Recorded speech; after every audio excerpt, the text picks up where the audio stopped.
The first thing that comes to mind is our red flags. I call it like you're inadvertently running a Ponzi scheme. Guy lost 20 grand and we're taking over the project. It's a mess. I think he's just disorganized. The first thing that comes to mind is our red flags. We'll think about other positive things, but just, understanding even red flags and how contractors work.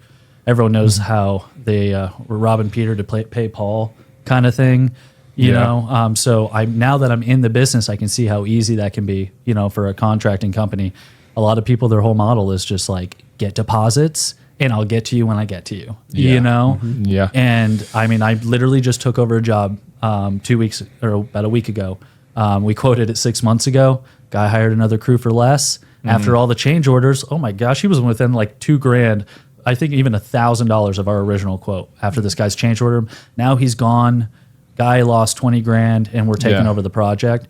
But to kind of bring that back to is just, and I tell this to people, like, no matter how good of a person they are, like a contractor, right? I've had some that you work for years with and then they just fall apart, whatever it is, financially, whatever. Even if they're a good person, you got to like understand who you're working with and how they're doing with their business, how they're running their business. Are they just collecting deposits? And so obviously this is easier said than done, right? Yeah. Are they just collecting deposits, getting to the next one, and then you're in line or what, whatever like that. So I just know that you just gotta just keep that into account, when you're working with contractors, like they could be good today, but not good tomorrow. So you need to be keeping an eye on, like, how are they doing financially, things like that. Like you'll know, right, working with people if they're stressed out, things like that.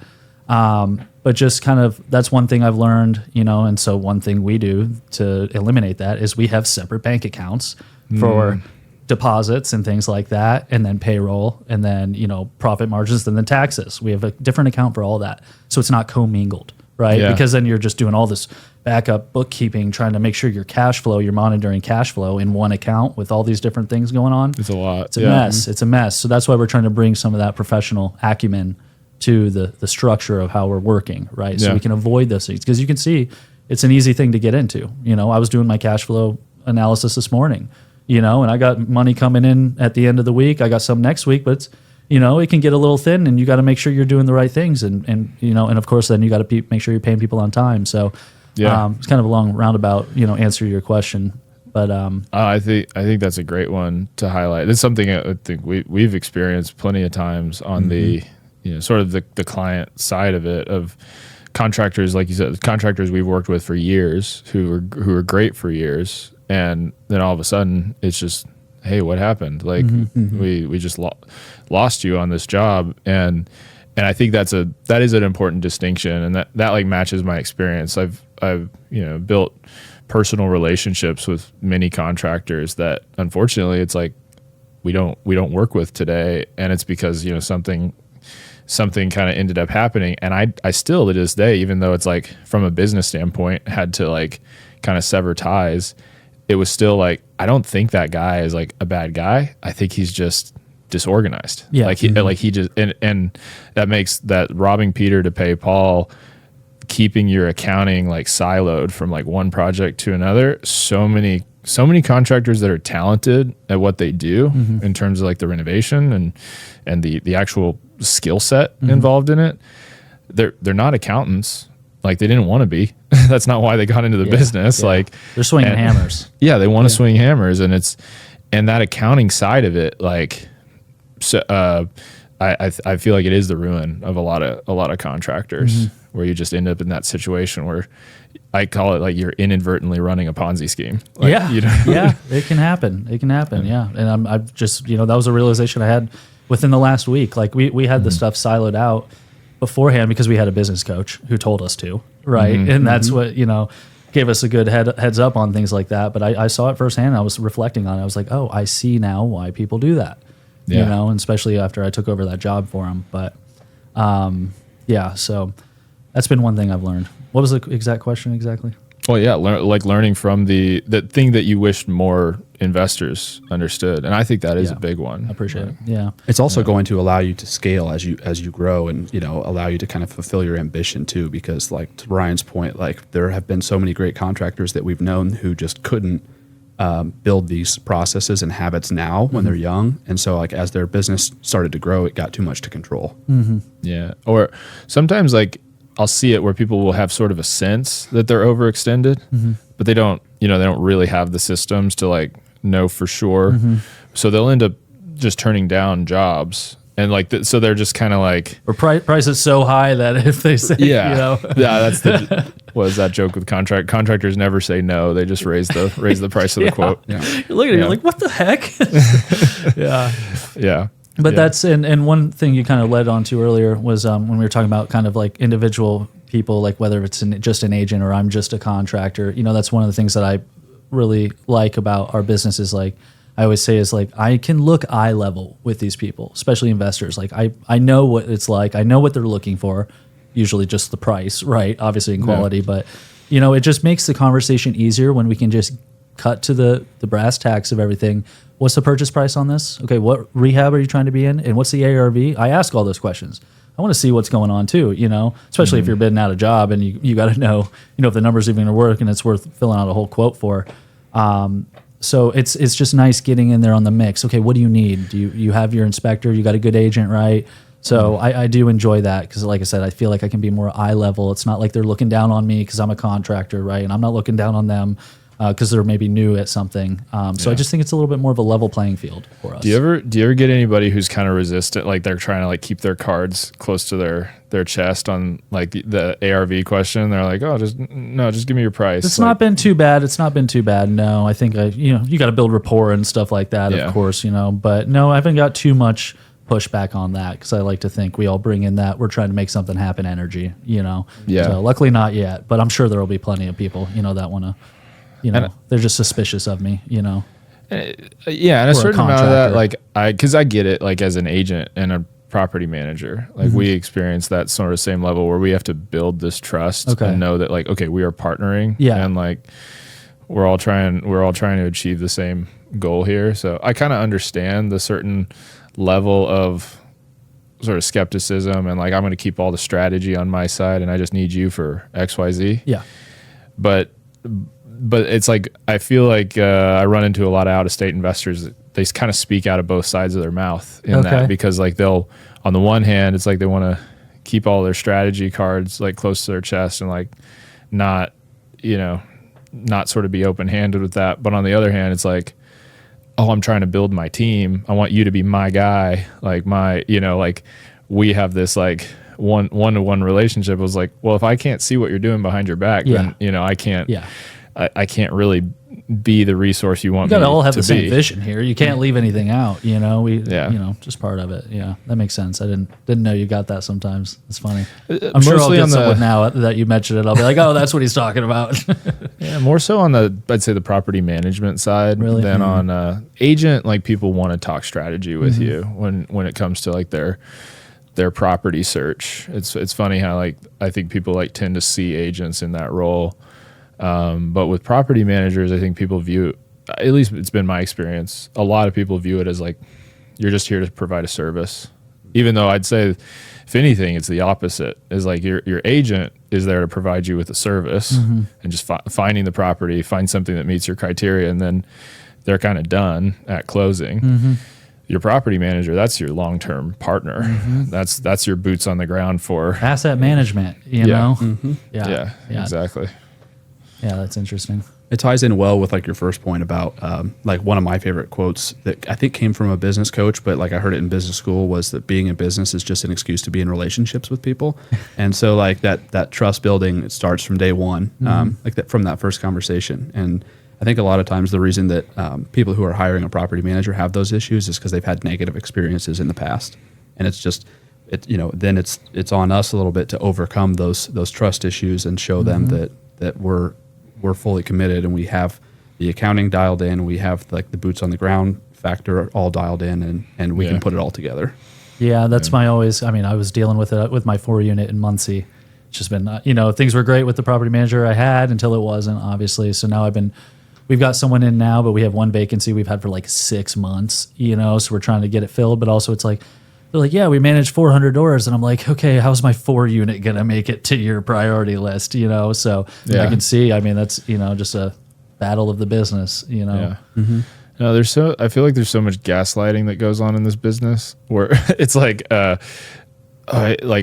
line, like we manage 400 doors. Like if that's sort of getting brought up in a conversation when a problem is being, it's almost like it's a defensive thing. Where it's like, it's like, oh no, we do a great job. Like, we're not just letting you down. We're letting on 400 people. No, but yeah, I don't it's know. all making sense now. But I think that's interesting. It's interesting because we manage around 400, and then I'm just thinking like of time, like I'm just, find that in those situations, like if you have a stagnant listing, it's like this is where that partnership element comes in, where it's like we have to be. We have 5 ops managers on our team, and Stuart and I both really try to instill in all of them like. You need to be brutally honest with your clients. Like that is providing this service. Like if the property's not leasing because there's like a chunk of flooring missing right when you walk in, like the client needs to know that. You need to be telling the client that every day until it's fixed. Or if our price is just every person we're showing the property is like, oh, I'm going to lease the property down the road because of XYZ reason, or like that it's just a better deal for me. Like everything comes down to communication. When it comes to leasing, it's like there might be some just simple things that need to be changed. And, and that's the thing. Like because if I'm a client in that situation, which I do have rental properties that Intrigue manages, and my first assumption, if my property manager is not communicating to me, hey, I need to either adjust the price or I need to, adjust something about the level of finish or make a repair. My assumption is they're just not doing their job. Like you're not syndicating the lease. You took bad photos. You don't have a good listing, something. You're not following up on inquiries.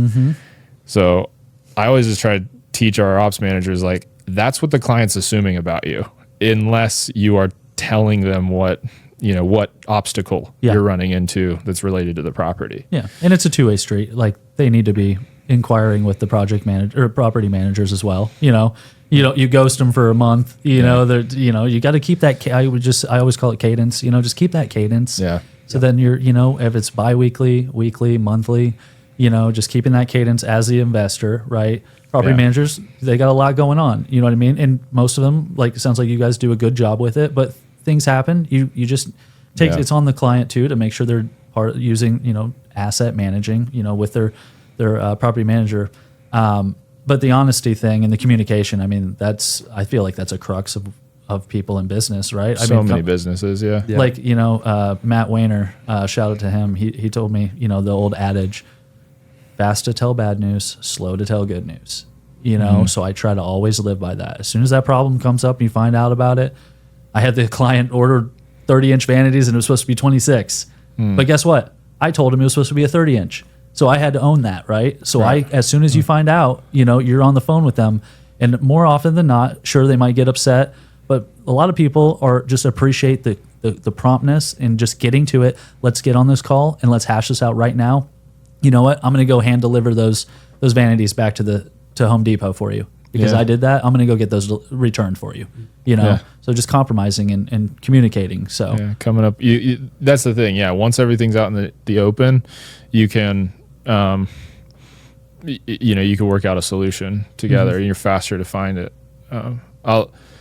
In a past life, I worked for Jimmy John's Corporation. I audited their restaurants, and you know how Jimmy John's, like I don't know if I think they still do. They have the signs like everywhere.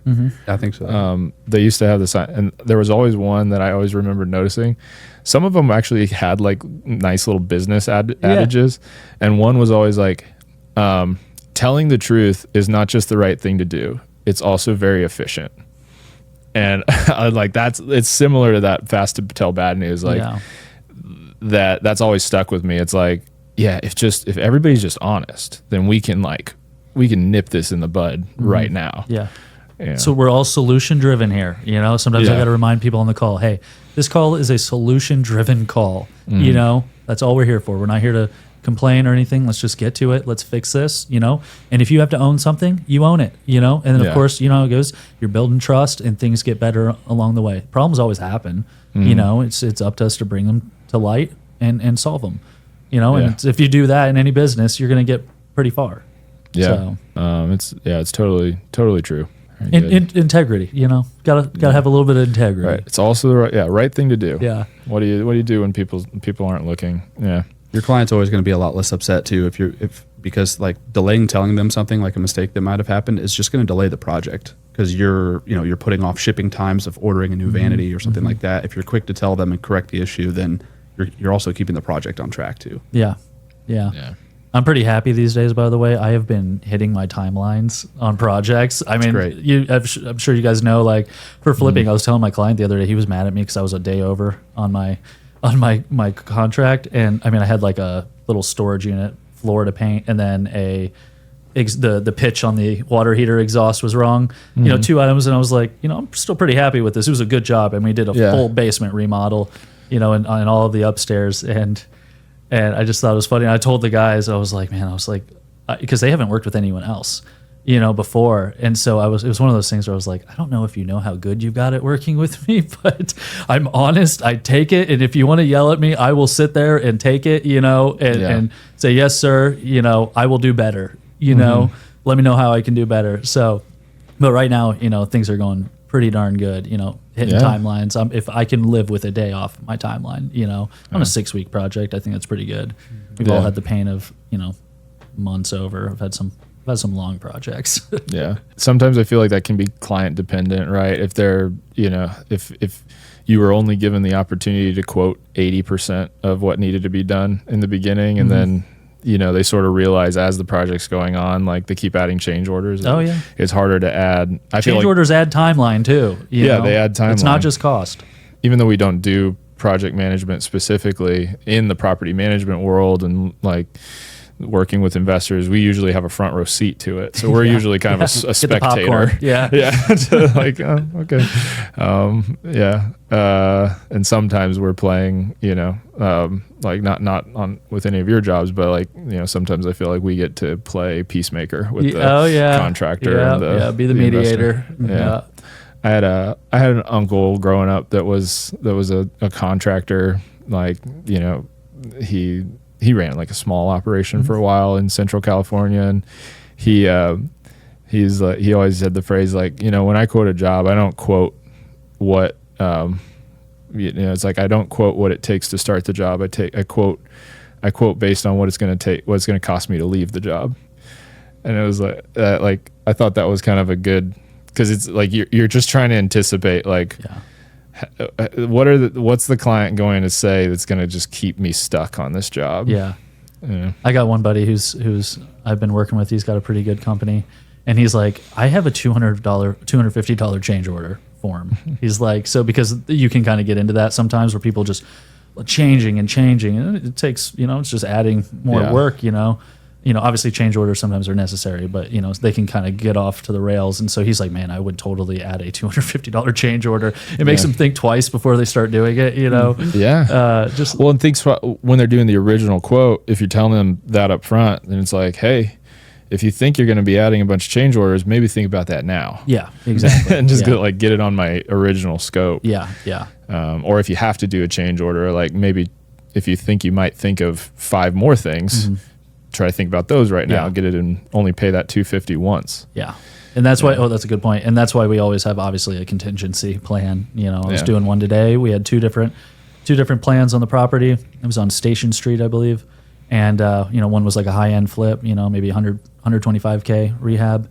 Other one was like 80. And we told him, I was like, hey, we're pretty sure we got most of this. We're looking down the road. Obviously can't anticipate anything, but you always got to bring up the contingencies. Hey. Keep in mind on the smaller budget, 7 to 10K flex, on the bigger one, 10 to 13K, for a contingency. Just always keep that in mind, because just because we have our quote here that has this, say, 80,000 rehab, is that 10K potential going to really make or break, or are you going to be able to, sleep at night, knowing that you might have to use up some of that, all of it, or none of it? Yeah. You know, so just having that conversation up front, you know, and it's also just protects everybody, you know.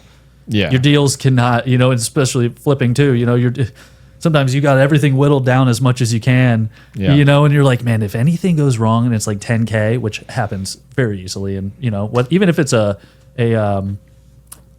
concession, you know, concessions, you don't anticipate that when you're flipping, you know, unless you do. Now we anticipate concessions and underwrite for it, you know, but just things like that. So like I tell the people, hey, if that 80K is 80 and it's done, anything over you're gonna be stressing out, it's probably not something you want to consider, you know. Yeah. So, but if you're comfortable with it with the contingency, you know, hopefully we don't have to use it, you know. Yeah. At least we have that conversation, you know, ahead of time, so we can avoid any pain for anyone.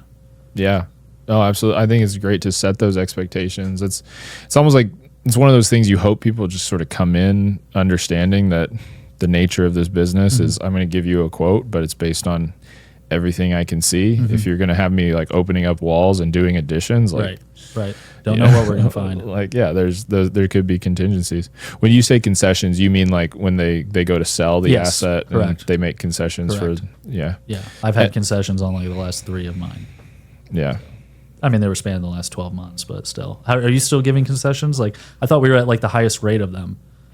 Do you just mean in like general? Like when you're going to sell and we're going to give them like I thought it was called a concession, like a credit, you know? Yeah. Well, usually it's like it's tied to something specific. So you can give, to me, if you're having to pull out a lot of concessions, it can mean that you just did your ARV analysis, you know, like you had an issue on the ARV analysis. Like because when I'm doing an ARV analysis, I'm looking at specific comps and saying like, I have to match the level of finish of this. And they're selling for this. And they're actually on the MLS, if concessions were involved in that price, it'll say like listing agents or, when the property sells and closes, they're supposed to enter any concession amount so that we can compare apples to apples and know, okay, they sold for 270, but they had 10K in concessions. Okay. So it's really 260.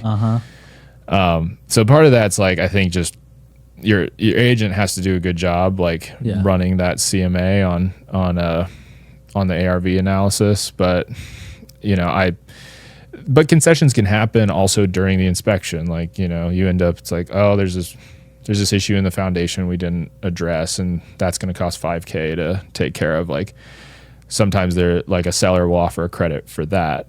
But I think what you're talking about is sort of that more upfront with the offer. Like, I want new flooring on the second level, and so I'm going to get a $8,000 concession from the seller. Yeah. And I think something also with the loans too. Is there something with the loans where like, we might have like been maybe a little high. I mean, we try to price our properties, you know, when we're selling them, you know, fairly obviously, but I'm trying to remember exactly what it was. I can't imagine. I remember my last one. It wasn't something where like the house wasn't done. Yeah. I forget why we did, but it was like $3,000 we gave in concession. I feel like they were maybe at their limit or something like that. Sometimes like I'll see it a lot I just actually had a closing today that was a FHA buyer. FHA, you only have to put 3.5% down. Right.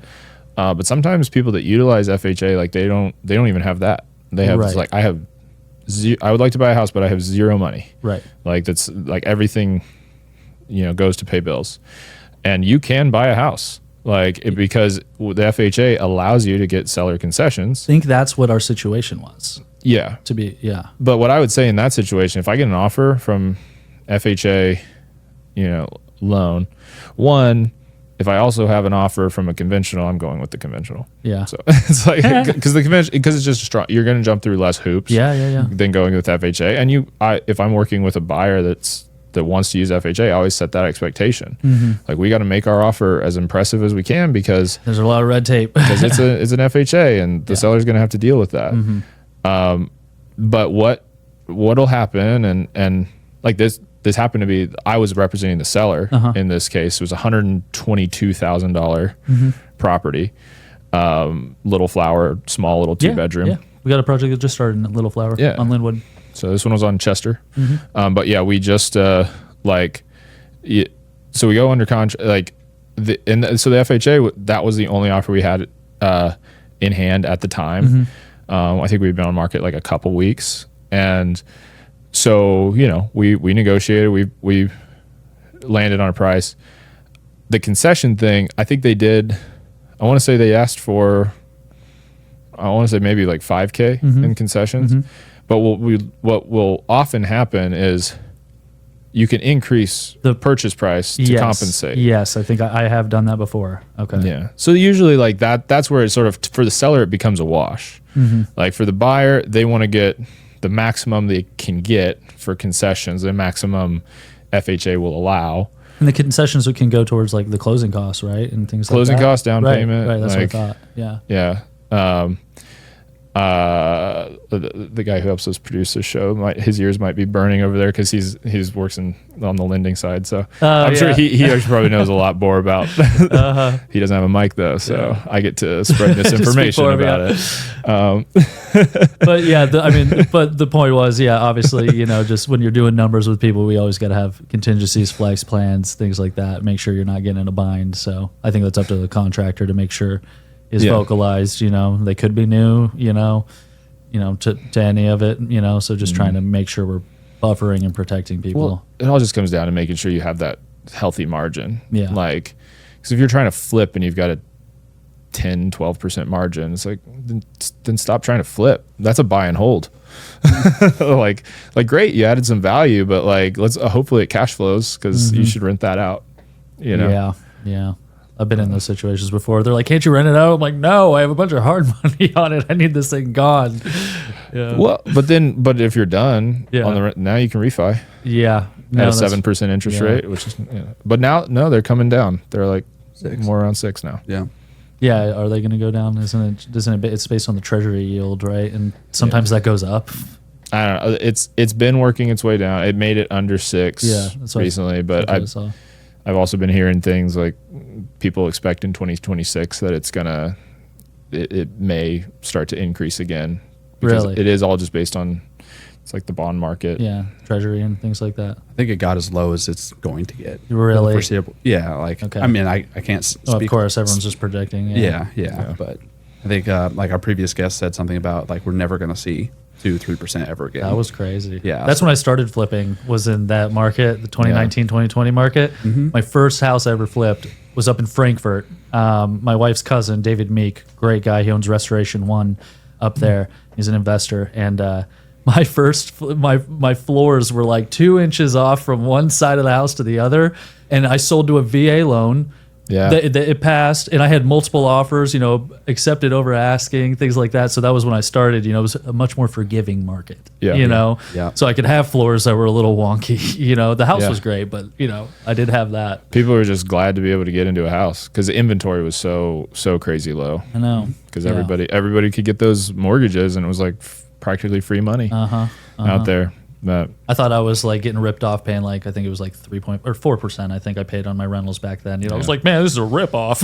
now that would be a dream. Yeah. That would be a dream. Yeah. It's interesting the different strategies after the purchase. Like I've talked to Ryan about like my personal house, right? Like we bought in 2019, a stupid low interest rate, and then everything around us, all the comps jumped up to like 150 to 200 above what we paid for our house. And some people are like sell and move. And Ryan's like, no, do a HELOC loan right now and buy a rental property or something. Yeah. Never sell. Never sell. Yeah. I shouldn't. I'm a realtor. I shouldn't say that. If you do sell, list with me, but also never sell. Right. Yeah.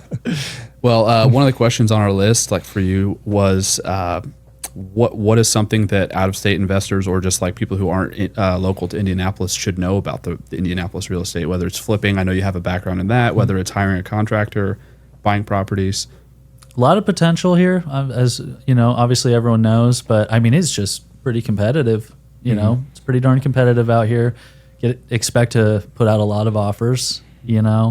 Obviously it's important who you're working with. It's just so easy to have people run off on you. We've all had it done. They've lost a lot of money to bad people. But I mean, I just had a client that was from out of country that I met 2 days ago. And they were kind of getting their lay of the land, things like that. So I was giving them resources, telling them to go places. I told them to go to the One America building up in the Skyline Lounge. Oh, I was like, go up there and get a look at that city, Yeah. But yeah, it's just, I mean, It's a great one. I do you guys agree? I mean, do you still think there's a disconnect from seller prices and buyers' expectations? You know, do you think that gap is going to close at all? Because Tyler Rickey, love him. He crushes it and puts houses on contract. You know, but I'm sitting here sometimes looking at 20 something houses. You know, putting out 20 offers, and you know it's tough to get. And it's always that margin that you need for your flip to work. That's the deal breaker, right? Mm-hmm. Well, I think when sellers put like a distressed property on the market, they're almost willing to discount it to the point where it's like if somebody bought this property and they maybe DIY'd renovations or even hired contractors to do all the renovations, they wouldn't be upside down. But they also wouldn't make any money. Like they're not gonna. So I think that would be consistent with your point that it's that margin that you need to make a flip worth all of the effort that is often missing at whatever that distressed property purchase price is. What you said is like that disconnect between seller pricing and buyer pricing. I think of it less as a disconnect between seller pricing and buyer pricing, and more of a disconnect between buyers, like disconnect between like one buyer's pricing and another buyer's pricing. Because like I mentioned that example of like the owner occupant who's like, you know, there's still plenty of people and inventory is still low enough where it's just like, I just want to find a house I can afford. Yeah. And so they're just like, if they find a house that they can afford, even if it needs some work, it's like, all right, let's do it. I agree. That's a great thing for them. Yeah. I think the disconnected buyers would be flippers and investors potentially. Or flippers and owner occupants or flippers and buy and hold investors. Like, so even the different types of investors, because that's I think maybe the biggest driver of the pricing that's happening on distressed assets right now is you've got out-of-state investors that they don't plan to flip it. So they're doing their underwriting completely differently. They're just like, okay, I could get this asset. I can maybe I add some value. I do some renovation. I rent it out. I cash flow. Beautiful. Let's move on to the next one. Yeah.